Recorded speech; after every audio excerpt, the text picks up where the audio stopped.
Okay, where were you during the coronavirus pandemic? Here I am in the middle of Bogota, a massive city of up to 8 million people. It could be even more because it's difficult to collect that kind of data. As you can see, in all this area, it's massive. So here we are with the coronavirus. Now, we are in the middle at the time of this shooting of a pandemic. What does this mean for any class in political science, global studies, humanities, economics, etc.? What does this mean? This is a massive outbreak that the world, at least in my lifetime, has never seen. This is incredible. There were intelligence reports prior to this epidemic, or pandemic, sorry, that the United States, where I'm from, clearly would not be ready. We've had a wide range of scares from the bird flu, SARS, Ebola, etc., that was somewhat contained. Now, I mean, as we see in Italy, it is completely shut down, essentially. So what does this mean for our class? Well, one of the things, if you're taking a class with me, is in many of my classes I'm giving the PBS special. It's only an hour long on the influenza of 1918. This is absolutely amazing, in which it caught the world off guard. Now, being here in Latin America has escaped to a certain degree what's going on in Asia, particularly China, Italy, obviously, and a wide range, a growing range of countries in Europe. Now, as you can see, this place is huge with 8 million people, just Bogota alone. And they're all kind of crammed in there like sardines in a can into this city.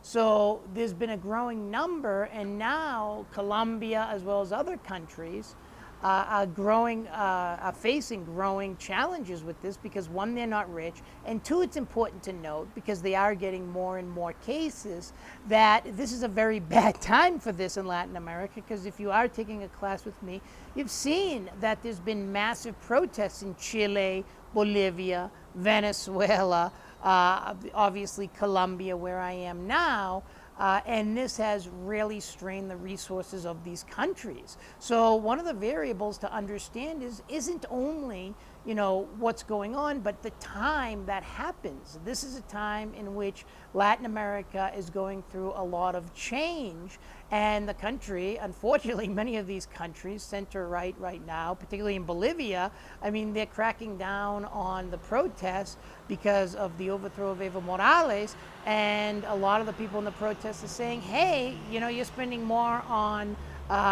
resources to crack down on us, chemicals and other things, instead of dealing with this issue. So this is a very bad time for Latin America. Latin America economy hasn't been doing that well. It's in a recession, which is another problem that's happening, and reason why protests are happening. You saw it in Ecuador, where they were going to cut fuel subsidies, and this created interest convergence, in which a wide range of different sectors participate in these protests.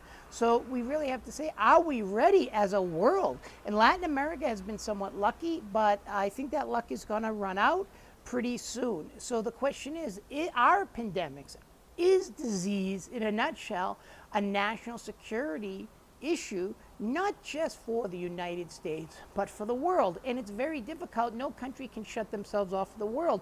So the United States and other countries can ban flights from China, from Asia, from Europe, but will it really stop this, basically this new disease, which they don't even have a vaccine for, I've learned? I'm not a specialist in health policy, obviously, but what's going on? And how can it stop in a major city like this, where people are just crowded in? Now, I'm on a ledge here, and these aren't the safest things, so I try to show you as best as I can. I am a little nervous, but one of the things that's interesting too, this is ripe now for conspiracy theories. And as you can see up there, people live crammed into the mountains, etc.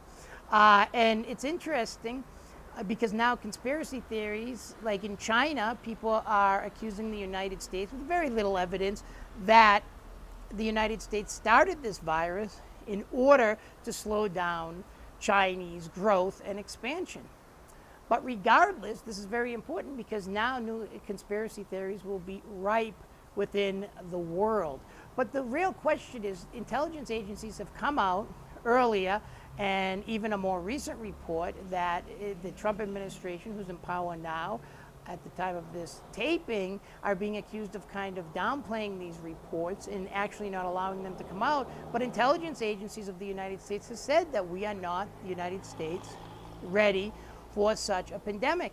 And we have to start thinking, I want you to thinking, what are the solutions to such a pandemic? And Trump himself got a little testy when he was asked about decreasing money for health. So let's start thinking of real policies that we can address to address this issue, because never in my lifetime, so if you're in my class, obviously not your lifetime, have we seen something like this. And I'm out of the country, which is very, very interesting, because I actually have to get back into the country. So we're going to see how it is getting back into the country of the United States during this epidemic. That should be, I would love to tape it, but I don't think the people at aduanas, that is the customs, will really appreciate it. And this is ripe here, being in a country with up to 8 million people, ripe with crime. There was just a stabbing right down there, right over there in the sidewalk, one of these nights. They were robbing someone. So you got to really be careful. I got to stop going out all night, drinking and partying in these cities. Just kidding. But anyways, this is why I'm going to give in some of the classes. And if you don't see it, you should see it. It's La Influenza of 1918, and how these unknown diseases really wreak havoc economically and even spiritually and psychologically on societies. So without further ado, I hope you enjoyed this little lecture, kind of a little more unique than just the standard lecture that most of us as professors take. We will see you later, and wish me luck through aduanas.